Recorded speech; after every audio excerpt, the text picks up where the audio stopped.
தீய சக்திகள் விலக தாந்திரீக பரிகாரம். ஒருவருடைய வாழ்க்கையை புரட்டி போடும் அளவிற்கு சக்தி வாய்ந்ததாக திகழ்வதுதான் எதிர்மறை ஆற்றல். இந்த எதிர்மறை ஆற்றல்கள் ஏற்படுவதற்கு பல காரணங்கள் உண்டு. அதனை சரி செய்ய இந்த வீடியோவில் முழுமையாக சொல்வோம். அதை நீங்க கவனமா பாருங்க. ஏன்னா எலுமிச்சம்பழம் யூஸ் பண்ணாலே பெரும்பாலும் எலுமிச்சம்பழம் வச்சே நம்ம தீய சக்திகள் அனைத்தையுமே விளக்கலாம். ஏன்னா உங்களுக்கே தெரியும், எந்த கோவில் சென்றாலும் எலுமிச்சம்பழம் வாங்காம நம்ம செல்ல மாட்டோம். அந்த எலுமிச்சம்பழம் மூலமாவே எப்படி பண்ணலாம், கண் திருஷ்டி எப்படி பார்க்கலாம், கெட்ட சக்திகளை எப்படி விரட்டலாம் அப்படின்னு இந்த பதிவுல நம்ம பார்க்க போறோம். ஒரு வீட்டுல கெட்ட வாடை அடிக்கிறதுனா என்னதான் வீட்டை சுத்தம் செய்தாலும் சுத்தமற்ற நிலை ஏற்பட்டு கொண்டே இருக்கிறது என்றாலும் அந்த வீட்டில் தீய சக்திகள் இருக்கிறது என்றும் அர்த்தம். கண் திருஷ்டியும் ஒரு வகையில் தீய சக்தி தான் என்பதை உணர்ந்து கொள்ள வேண்டும். இப்படி தீய சக்திகள் இருக்கிறது என்று நமக்கு பயம் இருக்கக்கூடாது. அதுக்குண்டான பரிகாரத்தை அமாவாசை அல்லது பௌர்ணமி நாட்கள் தான் செய்ய வேண்டும். அதுவும் சூரிய அஸ்தமனம் ஆன பிறகுதான் செய்ய வேண்டும். இந்த பரிகாரத்திற்கு புள்ளிகள் இல்லாத நல்ல எலுமிச்சை பழமாக பார்த்து 27 எலுமிச்சை பழம் வாங்கிக்கிங்க. இந்த எலுமிச்சை பழத்தை முதல்ல தண்ணீரை சுத்தமா கழுவிக்கணும். பிறகு அதை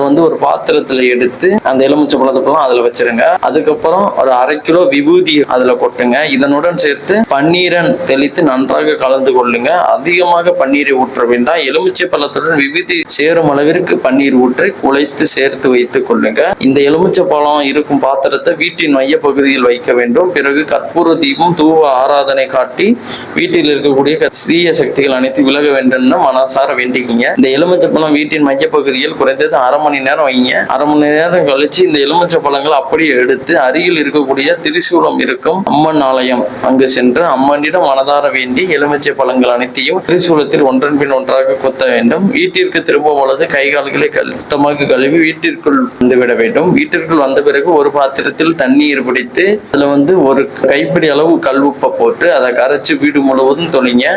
இந்த முறையில் நாம் செய்வதன் மூலம் சக்திகளையும் எதிர்மறை ஆற்றல்களையும் வீட்டிலிருந்து விளக்கலாம். இது ஒரு எளிமையான பரிகாரம். எல்லாரும் செஞ்சு பாருங்க. வேறு தகவல்லாம் கீழே கமெண்ட் பண்ணுங்க. நன்றி, வணக்கம்.